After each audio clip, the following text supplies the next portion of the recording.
This episode was taped in October 2023. Some references to current events and content may be outdated. Ha! Did you think that you were gonna watch another zombie movie, you idiot? As a matter of fact, the 20-something-year-old director that made this whole thing just said, "F you, you're not watching that, you're watching high fantasy now. There will be zombies, but guess what? It's always been high fantasy time, just you didn't know it yet. So buckle up, bucko. It's time for more high fantasy with zombies this time." Also, we needed to trick the studios into letting us do this, so that this has been kind of a slow burn, as a matter of fact. And studios even back then were frankly afraid of anything that wasn't guaranteed to make them a shitload of money. Yeah, so nothing's, I guess, changed. This is the story of Army of Darkness on this episode of The Return of the Movie. And hello everyone, and welcome back to The Return of the Movie. We are back with our coverage of The Evil Dead. Finally, we are at Army of Darkness, and we are also here with Matthew. Also, if you're listening to this, that means the SAG-AFTRA strike is over, and we're now allowed to talk about big union productions again, which is exactly what this film is. Hey, this is Ben from post-production. So the next, what would have been 5 minutes of listening, would have been Matt and I talking about the SAG-AFTRA strikes. Now, while that is an important conversation to have, it is also very old news. So we're just gonna skip that part. Okay. We're not here to talk about unionization, although you should unionize. We are here to talk about Army of Darkness. Okay, so Matt, I was prepared. I knew what was going to happen when I watched this film. I knew of the tonal shift. You watched these movies a long time ago. What was your experience? Were you aware of what was going to happen? Yeah, I knew where this movie was gonna go. I knew what this was gonna be by this point. My first exposure with The Evil Dead was actually with their fan base, as opposed to seeing any of the movies first. And so even before seeing the movies, I had a general idea of what I was getting myself into. Even if I wasn't prepared for, like, say, how overwhelmingly terrifying that first one is, or how hard the shift after the first one is. I think the biggest thing that surprised me is that I don't really qualify this one as a horror movie at all, like, even in the slightest. It's more in line with, like, friggin', I don't know, Conan the Barbarian. Or like, you know, like pick your choice of any of these late 80s like fantasy movies. Yeah, like it's more in that genre than anything else. I'm gonna like harken back to the same thing, honestly, because it's, again, you know what we're gonna say, maybe it wasn't the strike that caused us to not release this in October. Maybe it was maybe it's the fact that this is just not a scary film. This is very clearly an action adventure flick with shotguns in medieval times and some strange magic systems going on and sexy dead people and also not sexy dead people. This is a fucking just absolutely wild film. I knew how wild it was going to be. Again, my exposure was the fandom first, so I knew that comedy would be kind of the gold star for this. I wasn't expecting it to take off immediately in that road, because the second movie had some comedy in it, but it also had really disturbing moments and like what we would kind of classify as slipstream. Oh my god, words today. And that is the idea of kind of mixing these sort of surreal emotions. It's very surrealist. You have comedy and horror building off of each other. And as we discussed last episode, comedy and horror both use the same exact principles of building tension and releasing them. We were building tension and releasing it, but it was mostly just for jokes in this. Everything else was like very standard hero's journey. We had a MacGuffin that needed to be tracked, taken control of, some special spells cast through it. We had an army coming in for a big battle, Lord of the Rings style, except, you know, low budget because it's the fucking 80s and no one figured out how to do fight battle scenes like they did in Lord of the Rings. Which leads me to a interesting question. If this film ever got remade, how crazy would you want to see those visuals? Like, do you want Lord of the Rings level, or do you want this sort of like hokey pieces that we got here? Well, remember, Braveheart only came out 2 or 3 years after this movie did. So, like, that would be the nearest big budget example from that time period. But if we were to talk Lord of the Rings, I think giving it the production values and like giving you like a Helm's Deep style battle sequence would almost just be like this movie taking itself too seriously. I think the charm of this movie is how directly rooted in its time it is. Yeah. And so I think the hokiness of the effects, or that scene where the princess becomes possessed and she goes, "I'm bad, but it's good," or something like that. It's so bad that it's amazing, you know. It's like, and I think giving it legitimate production effects would kind of take away from that a little bit. It is very like intentionally a B movie. Yeah. Which, again, I think is like very much by design. This is a very well constructed film, and there's elements here where I don't think they could have gotten away with it if it weren't for the actual building that they did in Evil Dead 2. The original plan of going from Evil Dead 1, this actually really scary film, and going just straight into Army of Darkness, tonally I don't think would have worked, but here there is like kind of this wonderful evolution of the genre that kind of leads into one of the big rules of horror, actually, which is as you demystify what's going on, the less scarier it will become. And the big element that everyone has to figure out is, okay, if I have horror mystery, and the mystery requires me to actually build the world now and start demystifying some of that horror, how does the genre now shift?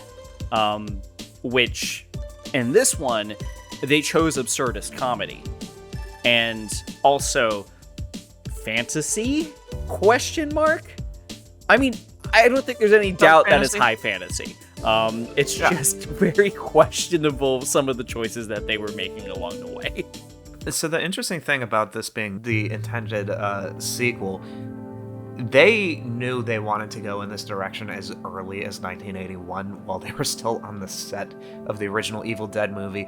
Although I think having, like, because the original Evil Dead has, some people think it's funny just because of like the outdated effects or something like that, but that movie really isn't intended to be funny in the slightest. That movie is just terrifying.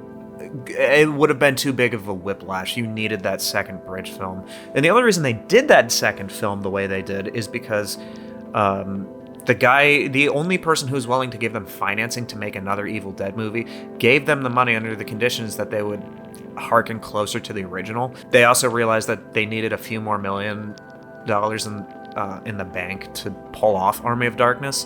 And so this is the highest budget of the three by far, and they knew they wanted to wait. But the funny thing is that like there are some shots that they had to splice in from Evil Dead 2 because they screwed up while on set for this one. So like the scene, any scene, a lot of the scenes involving the car, for example. Yeah. So like at the beginning when the car's falling out of the thing, they had this giant expensive shot that they screwed up, and they only had one shot to get it right, so they just reused Evil Dead 2 footage. I still am baffled by the fact that these three movies take place essentially within less than a week for Ash, with the exception of the opening and closing of this film, with him kind of just in his, like, whatever the fuck his day job was. Like, he's a helper at, like, some like, sort of supermarket, or, I think it's, like, supposed to be, like, a Sears S-Mart. type. It's called S-Mart. S-Mart. Oh, okay. It is literally Sears. Okay, cool. Yeah. Yeah, that is a relic that's never coming back. He works at Sears,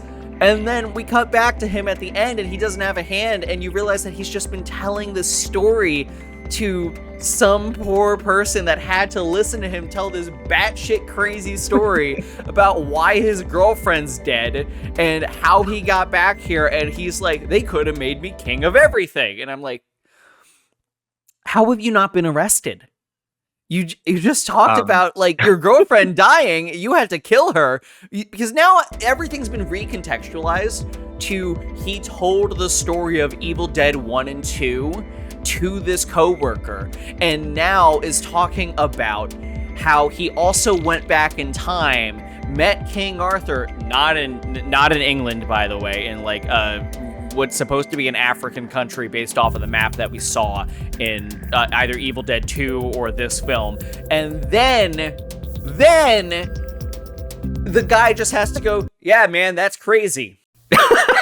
So, two things about that ending. First is that this movie is far and away the most quotable of the three, with Hail to the King, baby, or my all-time favorite quote is, "This is my boomstick." Oh, I used that without knowing the context well beforehand. Well, the funny thing is that that's a shotgun he just found in the cabin in the first one or two, and he's like, it just happened to be the same one he sells at his at Sears or Walmart knockoff. That wasn't actually supposed to be the original ending. The studio made them put that ending in there. Initially, the initial conception of the ending was that he screws up the ritual at the very end. Oh. Because you know how he has to drink those drops of the potion?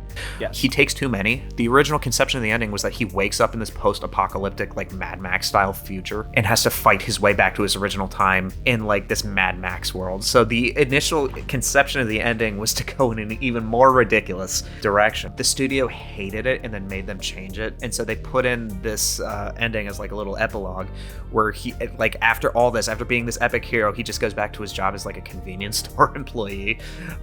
Nobody believes him until they're forced to, and it just kind of ends. I'm gonna trail off on Ash vs. Evil Dead for about 30 seconds. Ash vs. Evil Dead follows this one like 20 years later. Nobody buys his story. Everybody thinks he killed his friends and girlfriend and sister and all that, but they can't prove it, which is why he hasn't been arrested. But like, he's kind of ostracized as a murderer for the rest of his life after this. Yes, this makes sense. So that's kind of where his starting point in Ash vs. Evil Dead is. First of all, I mean, that's a great premise for a show to actually have him in, and I believe that there is another main character, so it makes sense how we would be able to follow him in a way that is sound for the story for that. Honestly, yeah. I'm probably going to start watching that show soon, because I highly recommend it. I'm like, I'm thirsty for more Evil Dead now. This is I really love these films. God, that fucking, I don't know if I'm upset about that ending change though, because at the same time, that means that we actually got Ash vs. Evil Dead in the way that we did. Plus, it's one of the funniest fucking endings I've ever seen to a film. The entire time, like, again, like the entire thing that I went over earlier, but also just the fact that, like, he did fuck up the ritual a little bit, and now there's another Deadite here, and it possesses someone, he has to fight them in the store. And it's just this really fucking fun sequence, and I'm just like, these movies are not to be taken seriously at all. I love everything about these.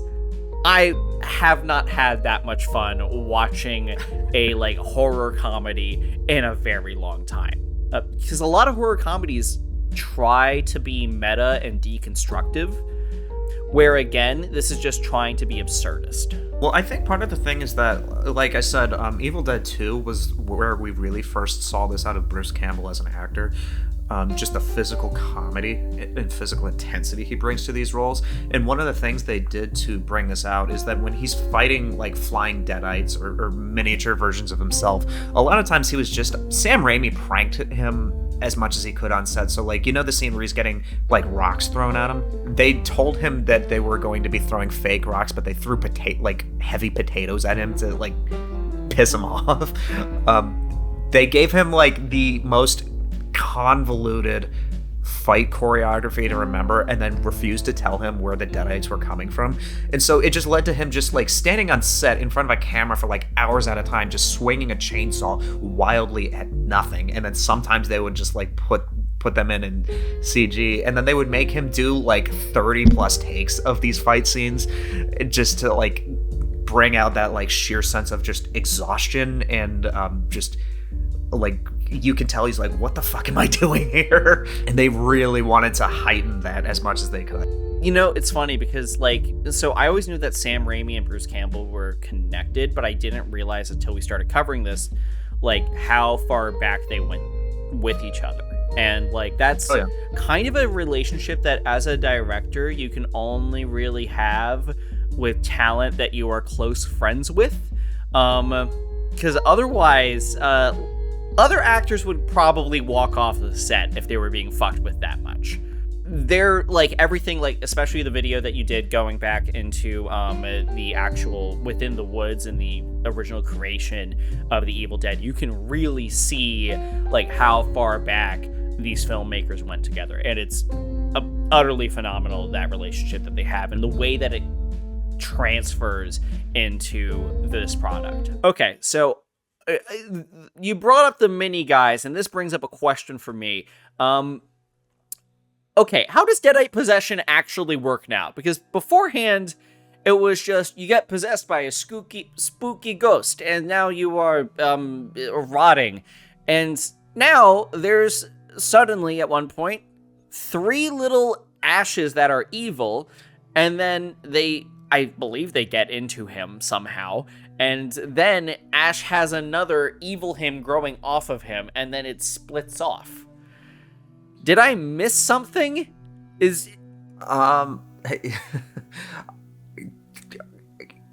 Okay, so there's probably 2 answers to this question. One is in-universe, and the other is out-of-universe. Out-of-universe, I don't think they cared that much about the internal logic. That's fine. I understand that. Like, as long as the comedy kind of takes first priority, especially in this one.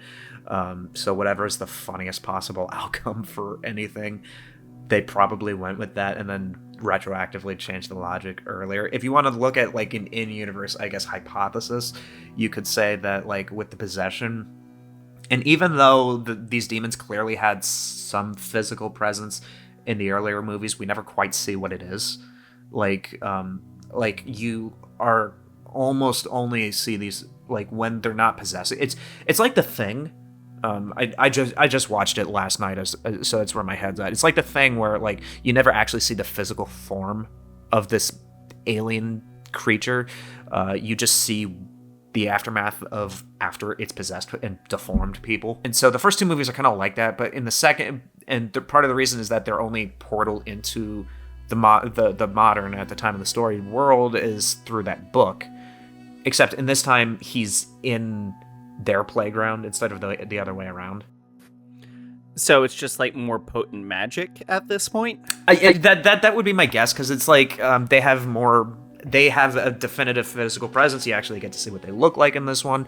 And because there's so many of them all over the place, that I'd just say that they have more of an ability, more potent magic in this one, as opposed to just being able to reach people through possession. Okay, so they're more here now, so they can do more weird things, and one of those weird things is you get 3 mini evil versions of you, and then you get a growth version of you, which still did lead to Bruce Campbell having to like punch himself, which was great. And also Evil Ash like kind of made the film for me. I'm not gonna lie. Like, I loved everything that was going on with Ash earlier, especially the like, this is my boomstick, the entire moment where everyone's like, man, he's definitely like God or something with all these scary things that he has. And then and then just like how it evolves from there. And also the idea that we needed an evil version of him for him to fight to be the big bad, because what's more dangerous than Ash in this world right now? Obviously, it's evil Ash. Also, the Princess Bee, I will say, this movie is also indicative of one of my biggest Sam Raimi complaints, which is how he writes women sometimes. Man, this movie did not pass the sexy lamp test.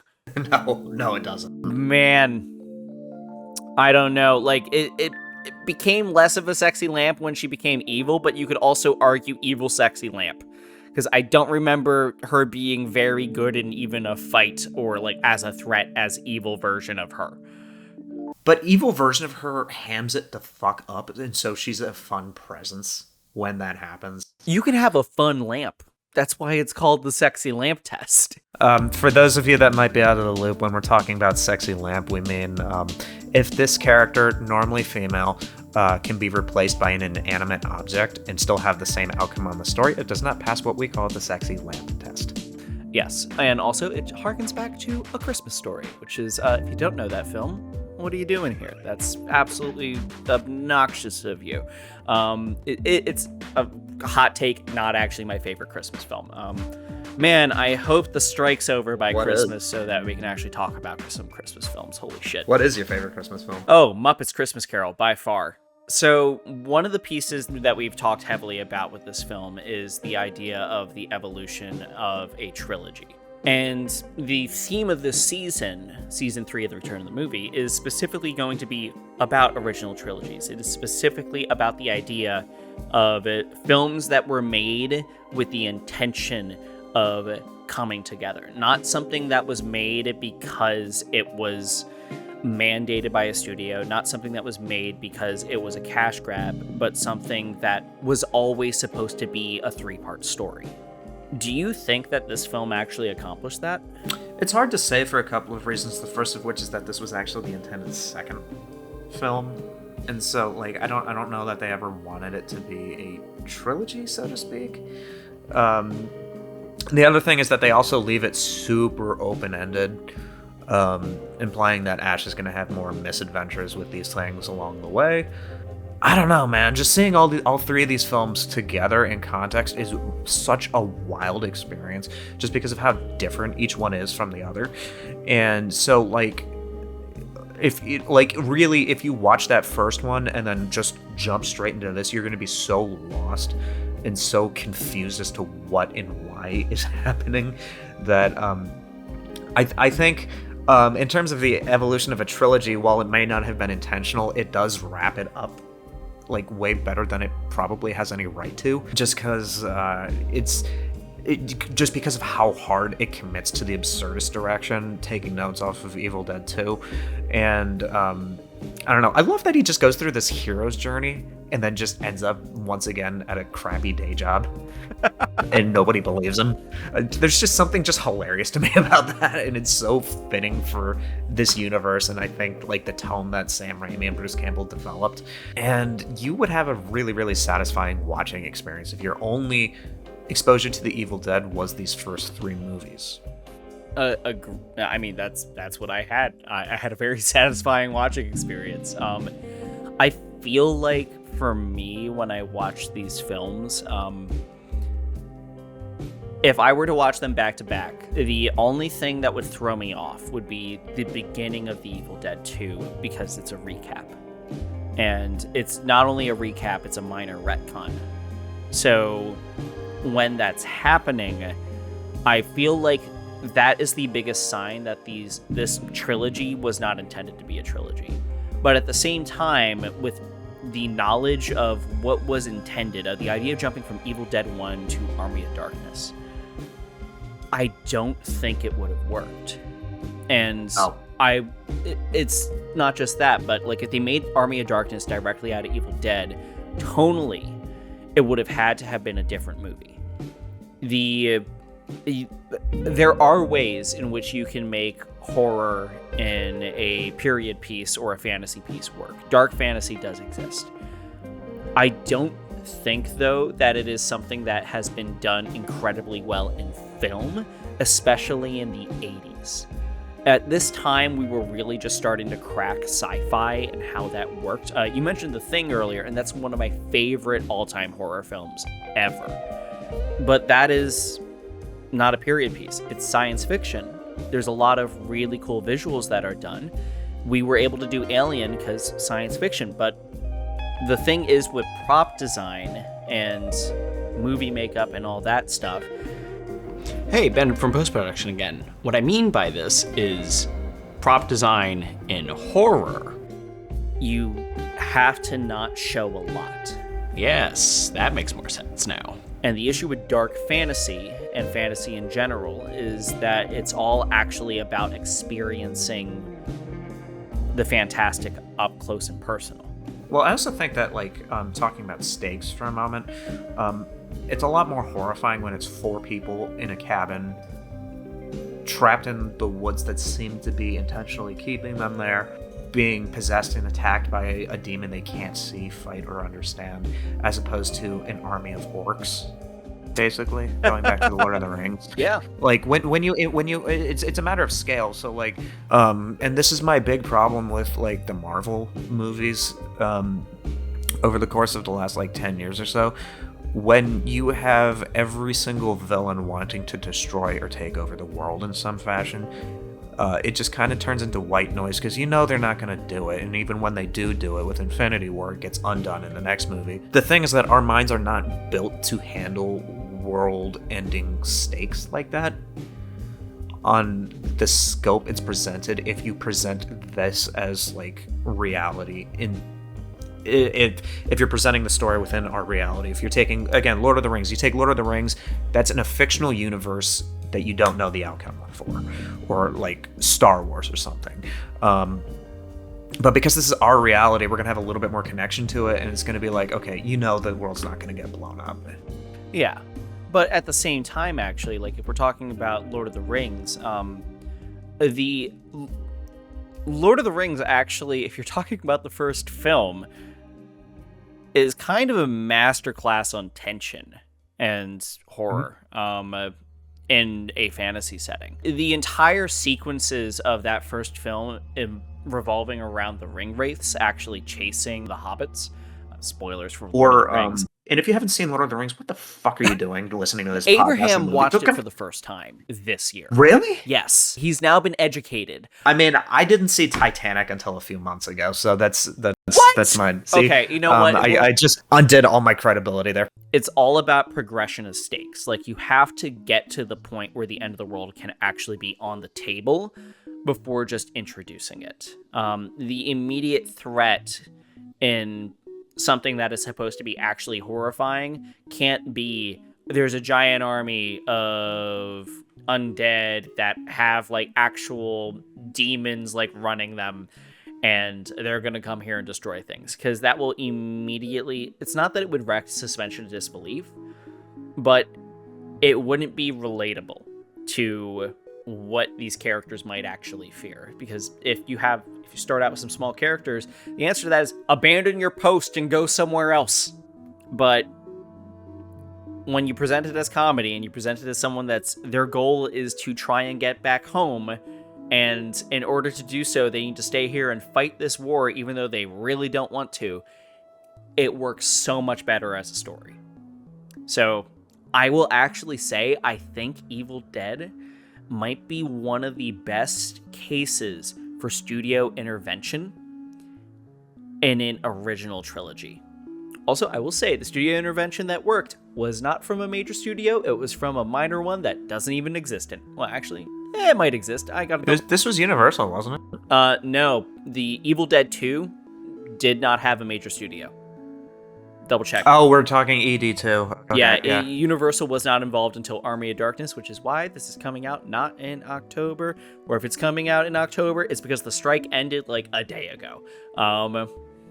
Yeah, that's just the sitch with that. One thing I do want to talk about Army of Darkness was it was after this movie came out that the fan base really started to explode. So after this, Ash as a character, one of the unique things about the Evil Dead franchise up until the remake was that it was centered around a singular protagonist, as opposed to being centered around an antagonist, which was the case for like most of the big franchises in horror. You have Friday the 13th, Nightmare on Elm Street, and like a lot of these films do have recurring protagonists, but you're more centered around seeing these people get killed in increasingly creative ways, from like a funny Freddy or a hulking Jason, or like this tiny little doll with a knife that somehow kills dozens of people with Chucky.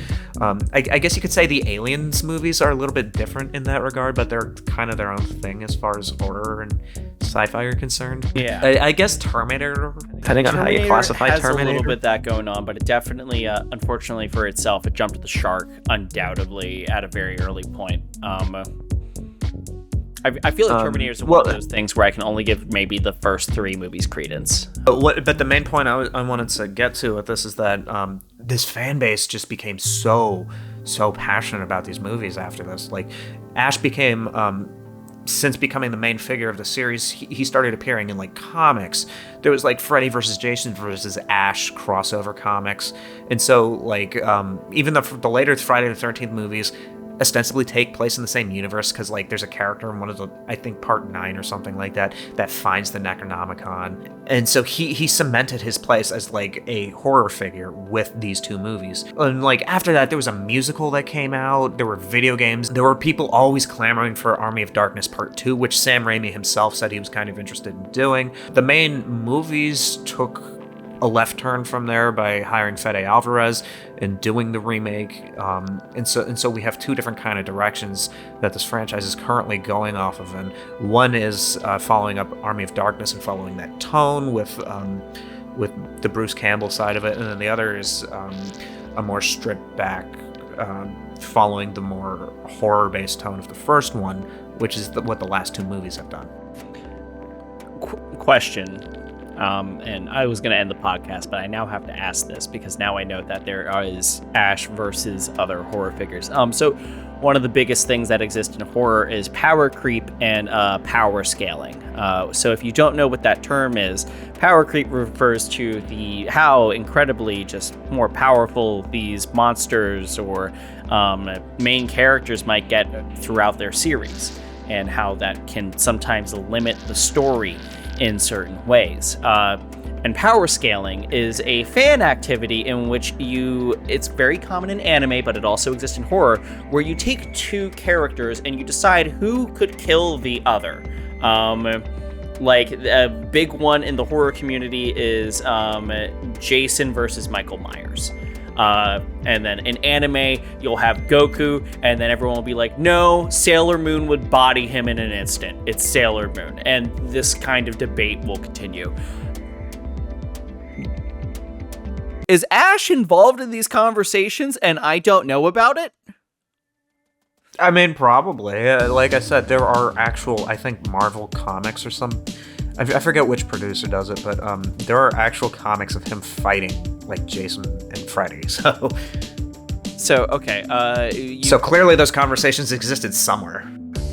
Ash is power scalable. That is what that means. There has to be someone out there that is actively trying to figure out who Ash can and can't kill, and is summing him up against other horror figures, and using evidence in comics like that. And if you know about any of that, let us know in the comments. Anyway, like, comment, and subscribe if you're listening on iTunes. Leave a positive review. And, hey, it's the return of the movie. Hope you enjoyed that episode. If you did, please go to Spotify or Apple Podcasts and leave a 5-star review, and don't forget to follow there. It really helps us out in the long run. Also, feel free to check out our other shows, including the Armitage Account, which is a little bit more of a spooky podcast with narrative and a bunch of fun stuff. We hope you like it. Bye-bye.